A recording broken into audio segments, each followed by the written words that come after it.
से जुड़ा हुआ था और जिस दिन 4 अप्रैल को यह बिल पेश हुआ, मैं उसी दिन से पार्टी की सारी जिम्मेदारियों को छोड़ कानून के विरुद्ध जो जितने 73 याचिकाएं दायर हुई है उसकी सुनवाई जो कर रहे थे चीफ जस्टिस संजीव खन्ना। अस्सलामु अलैकुम व रहमतुल्लाहि व बरकातहू। नमस्कार, आदाब।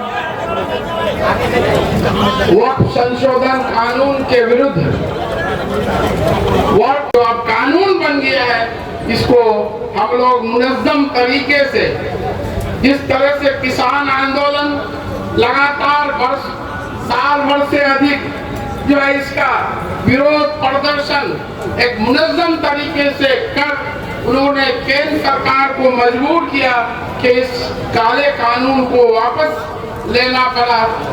और जो है उसी तरह हम लोग भी, हमारे मिल्ली कौमी जो all India Muslim personal law board के जिम्मेदारान हैं, उनका भी यही तरीका है कि हम इस बिल के बारे में, ये कोई एक मुसलमान और हिंदू की लड़ाई नहीं है। जिन लोगों ने ये कानून लाया है उसकी कोशिश यही है कि इस मुल्क में दो कम्युनिटी में इसी तरह हिंदू मुस्लिम करके लोगों को सड़क पर लाए और अपनी हुकूमत करें। आज इस बिल के खिलाफ पार्लियामेंट में 232 सांसदों ने वोट डाला, मात्र 24 सांसद हमारे मुसलमान थे।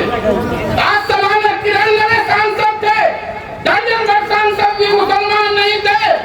इस कानून के खिलाफ सुप्रीम कोर्ट में जो अपनी मजबूत दलील देने का काम किया, चाहे कपिल सिब्बल साहब हो, राजीव धवन साहब हो, मनु सिंघवी साहब हो, सीयू सिंह भी हो, सब हमारे जो है गैर मुस्लिम थे। और इस जो कानून के विरुद्ध जो जितने 73 याचिकाएं दायर हुई है उसकी सुनवाई जो कर रहे थे chief justice Sanjeev Khanna, justice Sanjay Kumar, justice PV Swaminathan, ये तीनों के तीनों गैर मुस्लिम हिंदू थे।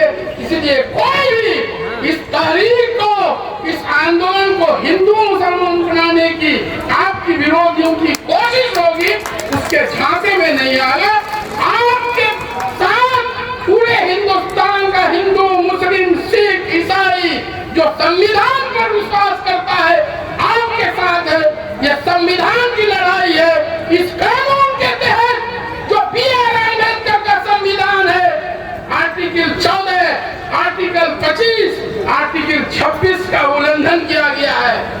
किरण रिजिजू जी पार्लियामेंट में दलील दे रहे थे कि हमने 87 लाख लोगों को सुना, उनसे बात की, उनके आवेदनों को सुना, और जो फिर बिल APC में गया और पार्लियामेंट में चीफ जस्टिस ने जब सवालों की झाड़ी लगाई, सरकार के जो वकील थे, solicitor general of India Tushar Mehta के पसीने उतर गए, जवाब नहीं मिल रहा था। मुझे वक्त दिया जाए। जब आप 87 लाख लोगों से बात करके इतना लंबा चौड़ा लेकर के पास किए, तो फिर आपके पास जवाब क्यों नहीं था? 24 घंटे का वक्त दिया, उस पर भी जवाब नहीं था। फिर 1 हफ्ते का जवाब है, उसको 1 साल का भी वक्त मिलेगा, उसके पास जवाब नहीं है, क्योंकि ये गैर संवैधानिक है, संविधान के विरुद्ध है।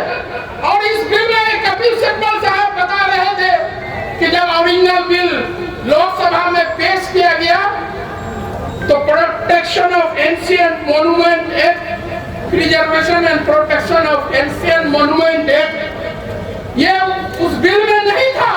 जब गलत कॉपी आया है उसमें वो भी जोड़ा है जिसके तहत हमारे पुराने जितने भी, जिसमें दिल्ली की जामा मस्जिद भी आती है, कि जो पुराने एंशिएंट मॉन्यूमेंट है, जो हेरिटेज के तौर पर उसको आर्कियोलॉजी और सर्वे ऑफ इंडिया उसको जो है रख रखाव करता है, वो वक्फ की संपत्ति नहीं रहेगी।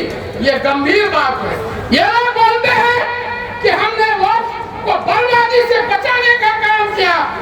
आपने इस कानून में लिमिटेशन एक्ट लाया है कि 12 साल तक वक्फ की जमीन पर कोई कब्जा होगा तो उसको आप वैध ठहराने जा रहे हैं। आपकी नीयत सही होगी तो सारे वक्त प्रॉपर्टी को पब्लिक प्रॉपर्टी घोषित करते हुए सभी कब्जाधारी से बिना नोटिस के मुक्त कर दे। आपके कहने और कथने में बहुत फर्क है। पार्लियामेंट में अमित शाह जी बार बार क्या बोल रहे थे, देश की सबसे बड़ी संसद है कि इस बिल में कोई हिंदू नहीं रहेगा, कोई नॉन मुस्लिम नहीं रहेगा। और जब पार्लियामेंट में गृह मंत्री झूठ बोल रहा है, आप गजट नोटिफिकेशन देखिए, सेंट्रल वक्फ काउंसिल में 21 आदमी में से 2 कम से कम गैर मुस्लिम होगा। उसी तरह राज्यों के वक्फ बोर्ड में 11 में से 2 नॉन मुस्लिम होगा। आप बोलते कुछ है, करते कुछ है। किरण रिजिजू जी बिल पेश करते हुए क्या कहे, वक्फ बाय यूजर्स को हमने खत्म कर दिया है। आपने क्या खत्म किया है? आप मोदी जी बात करते हैं वन नेशन वन लॉ, फिर मुसलमानों के लिए वक्फ का अलग कानून, हिंदू टेम्पल्स के लिए अलग कानून। आप अगर नीयत सही होगी, सही मायने में आप वन नेशन वन लॉ लाना चाहते हैं तो सबके लिए एक कानून होगा, ये अलग अलग कानून नहीं। पिछले दिनों मोदी जी हरियाणा में एक सभा में कह रहे थे कि कांग्रेस द्वारा जो वक्फ अमेंडमेंट एक्ट 2013 लाया गया था, जिसपे वक्फ की जो है बहुत कब्जा, अवैध कब्जा हो गया, उसके लिए हम ये बिल लाए हैं। तो 2013 का जो कानून पास हुआ, आप देख लिए मनोज झा जी बैठे हुए हैं और सारे लोग हमारे अमीर शरीयत बैठे हुए हैं। उस कानून में बीजेपी का भी समर्थन हासिल था। वो अगर गलत कानून पास करने के लिए आप कांग्रेस को दोष दे रहे हैं, तो आपने फिर सर्वसम्मति से, उस वक्त अटल बिहारी वाजपेयी जी आपके नेता थे, अडवाणी जी थे, शाहनवाज हुसैन साहब लोकसभा में थे, मुख्तार अब्बास नकवी साहब राज्यसभा में थे। आपको जवाब देना होगा, इतनी बड़ी कुर्सी पर बैठकर आप झूठ बोलने का काम करते हैं। कोई बात होगा आप बोलिएगा पाकिस्तान चले जाइए, आपके बाप का मुल्क है। जब मजहब के नाम पर,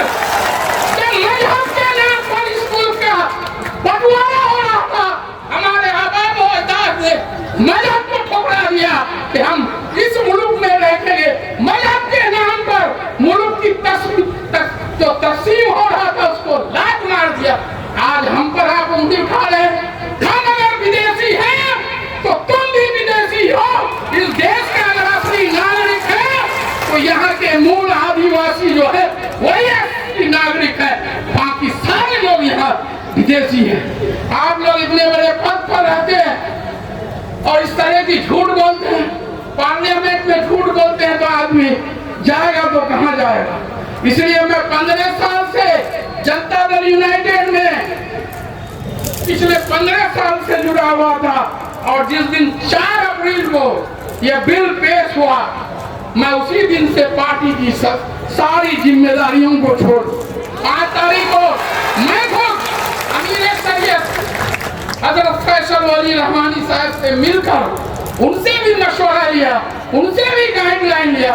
सारे अकाबरीन यहाँ बैठे हुए, सबसे मैंने बात की और सुप्रीम कोर्ट तक जाने का काम किया हुआ। बैरिस्टर असदुद्दीन अवैसी साहब जी, भीम आर्मी के चीफ चंद्रशेखर जी हैं, उनके लिए जोरदार ताली बजाइए। मनोज झा जी है, जी है, उनके लिए भी जोरदार ताली है। हम तो है ही नहीं। और इस दुख की घड़ी में, इस संविधान की लड़ाई में जो हमारे साथ हैं, दूसरे कौम में हमारे जो है सबसे ज्यादा कुर्बानी उनकी है, तो हम सब लोगों को मिलकर मुनज़्ज़म तरीके से, बिल्कुल शांतिपूर्ण ढंग से इस लड़ाई को आगे जारी रखना है। और जो भी हमारे अकाबरीन हजरात का इस संबंध में हुक्म होगा, हम लोग ये करेंगे। आप फिर 5 जो है मई को सुप्रीम कोर्ट में जो 73 याचिकाएं 17 अप्रैल तक दाखिल हुई थी, उनकी सुनवाई है, उसके लिए भी दुआ करें। आपकी तो पहली जीत हो ही गई। सुप्रीम कोर्ट के चीफ जस्टिस ने खुद कह दिया कि आप जब वक्फ जो एक इस्लामिक कंसेप्ट है वहाँ गैर मुस्लिमों को लाते हैं, तो क्या आपने मंदिर प्रबंध समिति में मुसलमानों को जगह देंगे। ये चीफ डिस्ट्रिक्ट का खुद सरकार से सवाल था और इसी सवाल का वो जवाब नहीं दे रहे, टाइम पर टाइम ले रहे हैं। और वर्क बाई यूजर्स का बोले आप कागज खोजिएगा बाई रजिस्टर्ड डीड, तो 500-300 साल पहले जो हमारे आबा व अजदाद ने वर्क किया जुबानी जो इस्तेमाल में, उनका कहाँ जाएगा। टेम्पल इंडोमेंट एक्ट में आप जो कोई भी मुंह से बोल दिए वो चलेगा।